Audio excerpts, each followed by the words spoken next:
Hi everyone, welcome back to my channel. This is me Aditi Sharma. Hope you all are doing great. So guys, if you are dreaming to becoming a cabin crew member but you don't know that how to make a perfect CV, so don't worry. So in this video I will explain step by step that how to make a professional CV that recruiter likes.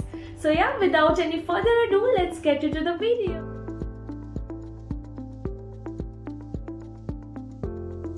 Okay guys, so I just want to tell you one thing, that a cabin crew CV should be like neat, clean and professional. So for that you have to watch this video until the end. So yeah, let's get started. Neat, clean और professional का मतलब क्या है? आप अपनी CV पे पूरा story आप लिख दोगे तो वो रिक्रूटर कभी भी सिलेक्ट नहीं करेगा. Okay, like you don't have to write long stories. Like अगर आपको इंट्रोडक्शन लिखना है तो उसमें आप पूरा डिटेल्स डाल दिए.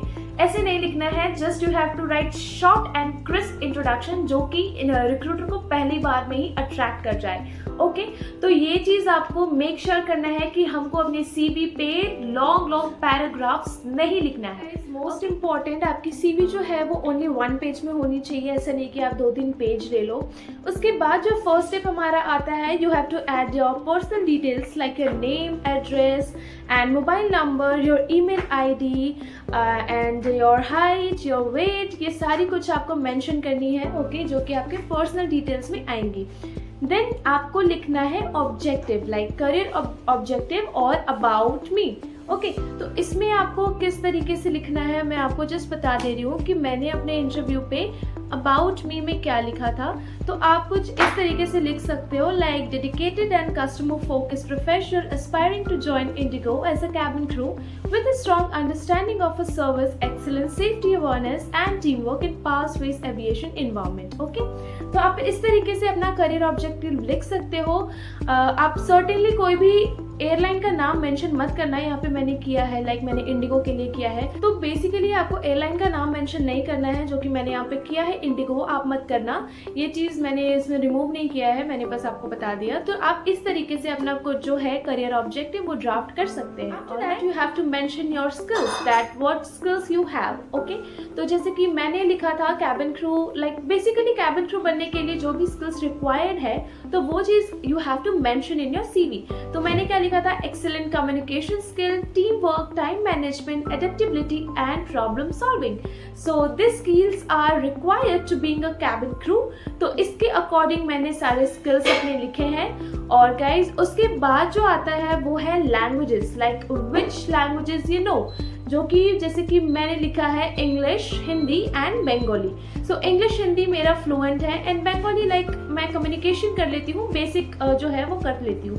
तो मैंने 3 लैंग्वेजेस ऐड करे हैं. अगर आप 3 से भी ज़्यादा लैंग्वेजेस जानते हो तो आप उसे बेझिझक अपने सीवी में डालो, क्योंकि ना कैबिन क्रू एक ऐसा जॉब प्रोफाइल है जिसमें लैंग्वेजेस का होना बहुत ही ज़्यादा इंपॉर्टेंट है. अगर आप बहुत सारे लैंग्वेजेस जानते हैं तो आप उसको मेंशन करो, जिससे कि आपका सीवी बहुत ज़्यादा स्ट्रांग हो जाए. Okay, so I just want to tell you कि मैं कोई प्रोफेशनल नहीं हूँ, मैं कोई कैबिन क्रू कोच नहीं हूँ. बस मैं आपकी हेल्प कर रही हूँ, लाइक मैंने जिस तरीके से अपना सीवी बिल्डअप किया है, सो दैट आपको थोड़ी सी आइडिया हो जाए लाइक आपको कैसे करना है. ओके, और मैंने अपना सीवी कैनवा से बनाया है. तो अगर आपको शॉर्ट वीडियो चाहिए उससे रिलेटेड कि कैनवा से सीवी कैसे बनती है, तो उसके लिए आप मुझे कॉमेंट कर देना कि मैं फिर आपके लिए शॉर्ट वीडियो बना के ले आऊँगी. एनीवेज, तो वीडियो को आगे ले जाते हैं. तो उसके बाद ना गाइज, अगर आप एक्सपीरियंस्ड है, ठीक है, अगर आपके पास एक्सपीरियंस है कस्टमर सर्विस का या फिर किसी भी चीज़ से related, cabin crew, job profile, hospitality का, या आपने कोई कोर्स करा है, तो उसको आप फर्स्टली मेंशन करना. जैसे कि यहाँ पे मेरी एक्सपीरियंस है कस्टमर सर्विस एग्जीक्यूटिव की, तो वो मैंने मेंशन करा है. अगर आपके पास नहीं है तो कोई बात नहीं. उसके बाद आपको लिखना है, आपने ग्रेजुएशन अगर आपने कर लिया है तो आपको लिखना है ग्रेजुएशन की डिग्री आपने कहाँ से किया है और किस ईयर में आपने कंप्लीट किया है. अगर आप परस्यू भी कर रहे हो तो बस आप जैसे कि साइंस से कर रहे हो या फिर आप बीटेक कर रहे हो, कुछ भी कर रहे हो, तो साइड में आपको लिख देना है परस्यूइंग. ओके, एंड उसके बाद आपको लिखना है 12th के बारे में, लाइक आपने 12th किस स्कूल से किया है और किस ईयर में आप पास आउट हो.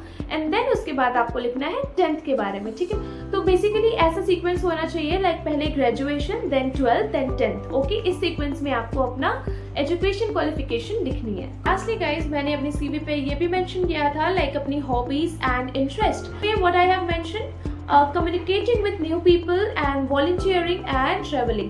तो ये सब चीज़ें जो होती है ना, स्किल्स हो गया, आपकी लैंग्वेजेस हो गई एंड इंटरेस्ट हो गया, तो वो सबको आप बुलेट पॉइंट्स दे के लिखना जिससे कि आपकी सीवी थोड़ी प्रोफेशनल लगे। ऑलराइट, और लास्ट में मैंने लिखा है declaration, that I declare that all the above information is correct to the best of my knowledge and belief. इसका मतलब यह है कि मैंने जो भी अपने सीवी में मेंशन किया है वो सारी इंफॉर्मेशन करेक्ट है और मुझे इन सबके बारे में नॉलेज है। लाइक ये अभी आप लिख भी सकते हो, नहीं भी लिख सकते हो, बट मैंने अपने सीवी पे लिखा है तो मैंने आपको इसके बारे में बता दिया। और मोस्ट इम्पॉर्टेंट, आपकी सीवी जो है 1 पेज की होनी चाहिए, ना कि 2-3 पेज की होनी चाहिए। बिल्कुल नीट, क्लीन और प्रोफेशनल होनी चाहिए। और सीवी का जो लाइक आप वाइट पेज में आप बनाते हो तो उसमें आप पिंक, रेड ये सब कलर यूज मत करना, प्रोफेशनल कलर यूज करना। लाइक थोड़ा ग्रेश टाइप का हो गया, बेज हो गया, तो इस टाइप के कलर्स आप अपने सीवी के लिए यूज कर सकते हो, जैसे कि मैंने यहाँ किया है, आप देख सकते हो। तो वो चीज़ आपको मेक श्योर करना है कि आपकी सीवी थोड़ी चटक मटक ना लगे, बिल्कुल सिंपल और एकदम प्रोफेशनल लगे। तो ये थी फुल गाइड अबाउट सीवी। तो आप लोगों को वीडियो कैसी लगी हो कमेंट सेक्शन में जरूर बताना, और जो भी क्वेश्चन आपको पूछने हो वो भी कमेंट करके जरूर बताना। If you founded this video helpful then don't forget to subscribe my channel, to like, share and support me guys of course. So bye, meet you in the next video.